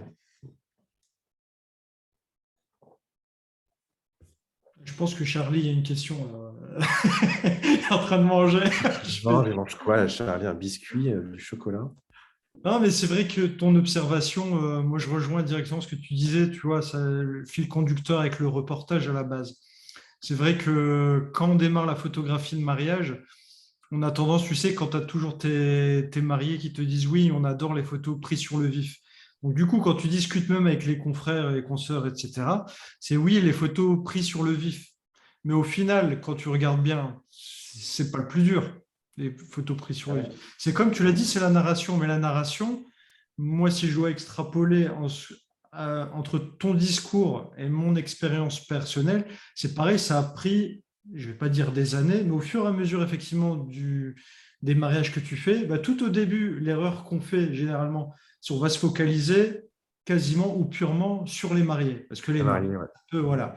Et au fur et à mesure, tu te rends compte que, je ne vais pas dire que c'est débile, mais que c'est un mauvais réflexe, en fait. Du coup, tu deviens beaucoup plus observateur par rapport à ton environnement, etc. Et c'est là quand tu disais aussi par rapport au positionnement sur les hugs, c'est exactement la même chose. Donc tout au début, tu vas te focaliser sur les mariés parce que ça reste un peu les protagonistes principaux, mais au final, au fur et à mesure de l'expérience, tu vois différemment les choses. Tu dis, bah tiens, j'aurais peut-être dû prendre, voilà, donc au prochain mariage, t'y réfléchis, etc., etc. Et au final, Ouais. c'est pour ça que c'est la première fois en plus que tu abordes ce sujet, en tout cas qu'on en discute comme ça de manière implicite. Mais c'est vrai que j'arrive vraiment à la même conclusion que toi. C'est qu'à un moment donné, la narration devient beaucoup plus importante et intéressante parce que même moi, quand je discute avec les mariés, l'idée, c'est toujours que les photos prennent du sens avec les années. Ou même, tu sais, tu as ce côté sentimentalisme qui fait qu'un jour, parce que la vie est faite, que quand il y a des personnes qui viennent à quitter ce monde, etc., bah, il y a une photo bien précise que, à un moment dans l'histoire, ou en tout cas d'un marié, auront beaucoup plus d'impact ou d'importance. Donc, après, tu as l'editing. Ça, c'est autre chose. Ouais. Et après, tu vois, sur la partie. Ouais, en tout cas, le tri, c'est vraiment le plus dur. Sur le post-traitement, moi, je ne fais pas beaucoup de post-traitement. Mes images, clairement, mon travail n'est pas connu pour le post-traitement, quoi. À part le fait que, par contre, je retrace vraiment les lignes, je n'ai pas un post-traitement très poussé. Mais tu vois, pour revenir sur les hugs, un autre moment qu'on peut automatiser au niveau process, ça permet en fait, ça permet d'avoir vraiment de la matière, c'est vraiment ça. Je suis très centré la connexion entre les différents protagonistes, effectivement, en dehors des mariés. Mais typiquement en mairie, enfin en cérémonie, que ce soit civil, religieux, laïque, peu importe. Quand il y a le moment où ils ont mis les alliances, ils s'embrassent, moi, c'est devenu automatique, même si j'ai toujours le plan large sur eux. Mais très vite, je vais essayer d'avoir un close-up. Un close-up, je ne peux pas parce que je suis au 35 mm au plus long. Je vais avoir peut-être un 50, mais un plan plutôt rapproché des parents, en fait. Le oui est prononcé, ils s'embrassent et je veux avoir l'émotion des parents à ce moment-là précis. Parce que moi, en tant que marié, j'aurais bien aimé voir la gueule de mes parents quand c'était le moment était officiellement oui, quoi. C'est souvent là que tu vas voir les parents en plus qui. Et on est trop souvent, pareil, au moment du oui, on embrasse, souvent les gens restent focus sur les mariés, alors que c'est juste sur le premier rang, juste derrière, c'est là où il y a plein de trucs qui se passent hyper intéressants. Tout comme voilà, sur la fin de cérémonie, de rester tout de suite au cercle proche pour avoir les hugs. C'est des trucs tout bêtes. Et là, dans la même manière, j'automatise sortie de cérémonie, je suis toujours de face, plan large. ou au premier plan plutôt. Ils sont en face, ils sortent, il y a les trucs. Très vite, je vais basculer derrière, je vais avoir le contre-champ pour avoir eux de dos et tout le monde. Et après, hop, dernier plan, souvent je vais derrière tout le monde pour avoir un plan très large où il y a toute la nuée de personnes au premier plan et les mariés derrière. En fait. Donc c'est pareil, c'est des process qui sont automatisés. Je n'ai pas forcément cet ordre-là. Parfois, je peux être au très très très large au début et rentrer et après faire le contre-champ, mais c'est trois points de vue que j'ai systématiquement en sortie de cérémonie. Et peu importe, que ce soit laïque ou religieux, c'est hyper. J'ai plus à réfléchir finalement sur ces moments-là et du coup, tu te crées les images très vite. Jean-Christophe, le mode que j'utilise eh ben, depuis que je suis sur l'hybride, c'est le mode M, toujours. Le mode M, c'est très pratique parce que je fixe ma vitesse par rapport à ce que je veux prendre en photo, ce que je veux figer ou pas. Donc, moi, je suis souvent en 160e, entre 125 et 200e généralement, selon que je veux figer ou pas. Après, pour des effets de filet, je peux descendre beaucoup plus bas. Et puis, pour des effets, pour figer vraiment quelqu'un qui court, je peux monter aussi plus haut. Mais grosso merdo, je suis entre 125 et 200e. Je cale mon ouverture par rapport à la profondeur que je veux. Est-ce que je veux détacher le sujet ou pas, en fait, ou je veux beaucoup d'informations et là, je vais fermer. Et après, si par contre, le truc qui est immuable, c'est que je laisse toujours mes ISO en auto. Et je borde 100 ISO en fourchette basse à 6400 en fourchette haute, ou 12008, je ne sais plus. Ouais, 6004, je pense. 6004. Et de cette façon-là, comme je suis à l'hybride, je vois what you see is what you get. Donc, je vois ma photo finale, je le vois dans le viseur ou dans l'écran, parce que moi, je ne suis plus au viseur, je suis que tout le temps à l'écran. Donc, je vois toujours ce que je vais avoir. Et là, du coup, la seule touche dont j'ai besoin d'utiliser, c'est ma correction d'expo. Si je veux que ce soit plus clair, eh ben, je surexpose. Si je veux que ce soit moins clair, je sous-expose. En fait, ça agit sur quoi? Ça agit sur les ISO, en fait, généralement. Parce que ma vitesse et mon ouverture, elles sont fixes. Et donc, en jouant sur la molette d'expo, je joue sur la sensibilité ISO. Et le seul autre truc que je bouge finalement, et je suis très réactif du coup, parce que c'est découplé. Parce qu'en fait, en gros, ma main sur le boîtier ne gère avec mon pouce que la correction d'expo, assombrir ou éclaircir l'image. Et mon autre main, ma main gauche, elle gère l'ouverture, parce que j'ai une bague de diaph, et donc je peux fermer ou ouvrir le diaph directement sur l'objet. Et donc typiquement, sur des hugs, moi je suis quasiment tout le temps en pleine ouverture. Et du coup, je suis tout le temps en pleine ouverture, et dès que je veux de l'information dans l'image, je ferme, mais du coup, je suis très réactif. J'ai qu'à tourner ma main et bam, je peux avoir un double hug comme ça dans la seconde. Hein. Premier plan, je vois un hug. Je vois qu'il y a un deuxième hug au fond qui se fait. Et ben, un petit coup de la main gauche et j'ai les deux. Et en mode auto, je suis immuable aussi là-dessus. Et c'est ça aussi, ça rentre typiquement dans l'automatisation de process, hein, de plus se soucier de ça du coup.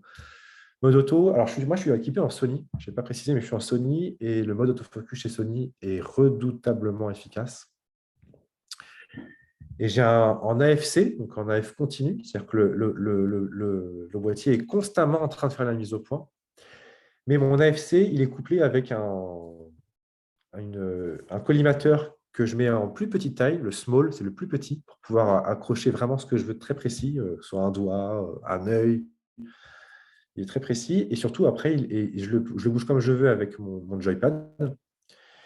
Et c'est une option où ça bloque ma cible. Et donc, une fois que j'ai bloqué, je sais pas, la mariée qui entre dans l'église, par exemple, une fois qu'elle est bloquée, peu importe comment je bouge le boîtier, et même si elle sort du cadre et que je reviens, le boîtier me la rechoppe instantanément. C'est-à-dire que j'ai plus du tout de soucis à faire sur la mise au point. En fait. Je bloque ma cible, je reste maintenu. Certains découplent. Il y en a comme sur Canon, je crois, où tu peux aussi découpler, mettre sur le pouce la mise au point.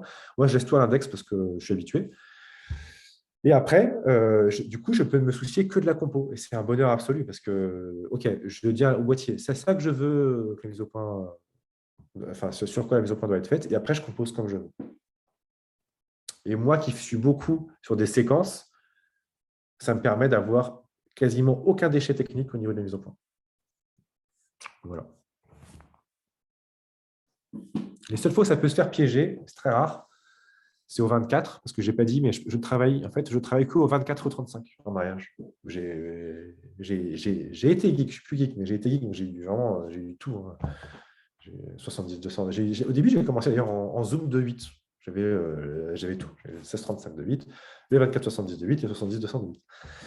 Et au fil du temps, j'ai laissé les zooms qui étaient trop lourds pour moi. Je suis passé au focal fixe. J'ai longtemps été un cinquantiste pur, un puriste, vraiment, pur cinquantiste. Ouais. 55, effectivement, chez Sony. C'était effectivement les premières années où j'étais vraiment cinquantiste pur. Donc, j'étais en 24 et 50. Et en 2018, justement, j'ai commencé à introduire le 35 pour des moments en fait intimes. C'est-à-dire que euh, même si j'ai toujours été un cinquantiste pur, j'ai fréquemment été limité par le 50 dès que tu veux t'approcher de trop. Parce que la distance mini de map du 50 ne te permet pas d'avoir un close-up intime par rapport à un couple. C'est-à-dire que si tu veux avoir sur un couple qui s'embrasse, d'avoir que cette partie-là de cadrée, au 50, c'est impossible. C'est-à-dire que tu vas vouloir t'approcher, puis d'un coup, tu es hors map, tu es obligé de reculer. Ça m'a toujours frustré. Et au 35, parfait, ça le permet. Donc, ce qui fait qu'en 2018, je l'ai introduit. Et en gros, ce que je faisais, c'est que j'étais tout le temps au 24 à gauche et au 55, enfin 50, du coup, c'est un 55 chez Sony, 50 à droite. Et préparatif et photo de couple, à ces deux moments-là, je laissais le 55 et j'étais au 35. Et au fil du temps, j'ai remarqué que le 35 était très bien et donc j'ai complètement abandonné le 50. Donc le 50 est toujours dans mon sac, mais je ne l'utilise plus. Et donc je suis tout le temps que au 24 et au 35. Et alors quel 35, ça a été vraiment un très long chemin. Au début, il n'y avait pas de choix au début chez Sony. Il y avait en tout cas en grandes ouvertures, il y avait en 1.4, il n'y avait que le Zeiss, qui était très gros, très lourd. J'ai longtemps été au 35 Zeiss. Après, je suis passé chez Sigma, parce que Sigma, avec leur gamme Art, ils ont développé spécifiquement pour la monture Sony le 35 1.2, qui est maintenant chez Fuji aussi, je crois. Donc, ils ont un 35 1.2 que j'aime d'amour, qui est vraiment top, parce que l'hybride permet de shooter à pleine ouverture sans souci de déchets techniques. Donc, ça, c'était le bonheur. Donc, tu peux shooter au 1.2 tranquillement. Mais malheureusement, le 35 1.2, il est vraiment trop lourd. Trop gros, trop lourd. Et donc, depuis l'an dernier, je suis passé au 35 1.4 de chez Sony, le tout dernier, le G. Et c'est parfait parce qu'il est exactement du même gabarit que le 24 1.4. Ce qui fait que finalement, j'ai à gauche et à droite un Alpha 9 et un objectif qui ont le même gabarit. Et donc, c'est parfait. Donc, je suis au 24, au 35 1.4, les deux. Et 35 1.8, ouais, ça, c'est une super bonne alternative aussi. C'est léger. Non, c'est clair. Comment réagissent les mariés quand tu shootes au 24 ou au 35 et que tu es très proche d'eux? N'ont-ils pas de réaction sur cette proximité? Mais ça, c'est vraiment une question d'être dans la tête. Moi, en fait, quand on aborde, j'ai tout de suite en tête une image que j'ai. Une image en tête, quand je pense au grand angle, c'est une image d'une mariée qui prie au moment de il y a une famille très pratiquante qui prie au moment de communion. J'ai la même avec le marié, d'ailleurs. Là, c'est le marié. Donc, lui, c'est le marié. Et du coup, j'en ai profité, j'avais fait les deux. Et du coup, c'est le marié. Donc là, je suis au 24 et c'est un moment, il n'y a pas plus intime pour des pratiquants, très catholiques, croyants, m'ont eu communie. Et donc, je ne peux pas être plus intrusif que ça, collé en dessous. Mais c'est dans la tête. C'est vraiment une barrière personnelle, l'idée qu'on va déranger si on est discret et rapide. Je veux dire, là, je ne suis pas resté 5 minutes planté. Je suis arrivé, je me suis accroupi, clac, clac, clac, clac, clac, clac, clac, clac, clac, clac, clac, clac, clac, et je suis parti. Finalement, ça a duré que 3 secondes. Et on y allait en franco, c'est-à-dire que si j'y étais allé genre en mode Snake, là, tout le monde m'aurait vu, je pense. Mais non, de manière très assumée. Par contre, oui, je me suis accroupi en m'approchant, j'étais accroupi. Voilà, je suis arrivé, clac, clac, clac, clac, clac, clac. Et du coup, non, il ne faut pas attention du tout, du tout, du tout. Et comme c'est une famille très, très catholique, j'étais un peu soucieux, donc je suis même allé demander aux parents après. Parents qui étaient juste derrière, si je ne les avais pas dérangés à ce moment-là, ils m'ont dit on n'avait même pas vu que tu étais passé là en communier. Donc, ouais. Et ça m'a mis un certain temps d'ailleurs effectivement à me dire qu'il fallait que m'autoriser à essayer très proche. Parce qu'effectivement, je suis toujours très, très proche. Après, je t'avoue que c'est plus facile pour moi parce que jusqu'à maintenant, il y a toujours une séance en amont. Et lors de cette séance, les mariés voient bien que je suis tout le temps très proche d'eux. Tout coule de source le jour J, en fait. Parce qu'on a passé ce moment en amont où je suis resté avec eux toute la journée très proche. Donc, du coup, et parfois, c'est vraiment toute la journée. Dimanche, j'étais en séance, je les ai rejoints à 9h30, on s'est quitté, il était 17h. J'ai passé la journée avec eux, leur mariage, c'était en juin. Ben, eux, je sais qu'il n'y aura aucun problème. Et même quand. Ouais, je pense que. Effectivement, même quand elle va se déshabiller, qu'elle sera les seins à l'air, je pourrais me mettre sous sa poitrine, là, au 24, et que ça ne lui posera pas de problème. Je suis sûr, il n'y a pas de souci là-dessus, je pense. Ouais. Par contre, c'est vrai qu'en étant en 24 au 35, alors du coup, je lis le commentaire en retard, je dis, mais ça pèse. Alors, du coup, je ne sais pas si c'est écrit par rapport au fait d'être sous la poitrine ou pas, mais je pense que ça doit être par rapport au 35 1,2 plutôt. Ouais. Le 35,2, il pèse un âne mort, c'est vrai. Mais par contre, c'est vrai qu'en étant au 24 et au 35, je suis contraint de sacrifier des images. Tout à l'heure, je vous disais, quand il y a le oui à la cérémonie, j'aime bien tout de suite faire un focus sur les protagonistes clés, les parents en l'occurrence. Bah là, c'est clair que si j'avais un 135, j'aurais une image folle là, un plan, un close-up sur le visage du père, juste après que sa fille ait dit oui, avec une larme. Enfin, j'ai une image en tête de Franck Boutonnet, comme ça, qui est très forte, où c'est cadré, je ne sais pas si vous l'avez déjà vu, c'est juste là, c'est une mariée avec deux larmes qui coulent. Et ça, c'est fait au 200 mm. Tu ne peux pas le faire au 35, tu n'as pas la même perspective. Donc, je sais que du coup, je me saborde toutes ces images-là. Mais ce n'est pas grave. Ma prétention, c'est ce que je dis toujours, encore plus quand on fait de la narration, enfin, quand tu as un souci d'un storytelling. Et parfois, ça vous est déjà tous arrivé aussi, je pense, d'avoir un tonton passionné de photos qui est suréquipé là, avec un DS Mark, je ne sais pas combien, et par rapport à mes boîtiers à moi, ils sont 10 fois plus gros et tout, et c'est au zoom, tout de 8, machin, 70-200, et parfois il vient, puis il me dit, ah, tu l'as celle-là, il montre une photo, mais tu vois que je n'ai pas, quoi. Et ce que j'ai toujours, fait, non, bah, franchement, je ne l'ai pas, ta photo est trop canon, quoi. Mais moi, mon souci, ce n'est pas d'avoir toutes les meilleures images de tous les moments. Mon souci, c'est d'avoir le meilleur reportage de leur journée. C'est vraiment une autre. Ça n'a rien à voir. Je n'ai pas la prétention de faire les meilleures images de la journée. Ce serait impossible, trop prétentieux. Par contre, je suis sûr que c'est moi qui vais faire le meilleur reportage global. C'est moi qui vais créer le meilleur récit visuel. Mon souci est là. Voilà, voilà. Question? Bah, si vous n'avez pas d'autres questions, donc Patrick, tu peux conclure sur ce que tu proposes en termes d'accompagnement auprès des photographes, en termes de workshops, si tu en proposes, etc. Parce que c'est toujours bien de montrer le savoir-faire, j'ai toujours français, et si on peut ramener à un moment donné, hein, pendant l'année ou en projet, ou ça on en discutera, un photographe comme toi sur notre région pour faire bénéficier effectivement de tes compétences, ton approche, etc., de manière un petit peu plus approfondie, c'est avec grand plaisir. Je te laisse la parole. Mais écoute, merci Mehdi. Ouais, donc du coup, en formation, je fais une formation présentielle par an, enfin, tous les 2 ans, du coup, plutôt, ce que je n'ai pas fait cette année, je le ferai l'année prochaine.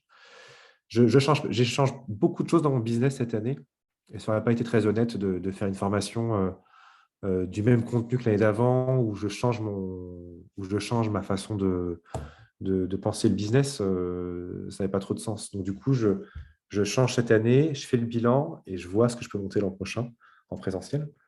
L'idée du présentiel, c'est quand même d'avoir un tout petit groupe, le plus petit possible. Voilà, 3-4, je pense que c'est parfait, pour pouvoir s'intéresser aux problématiques de chacun.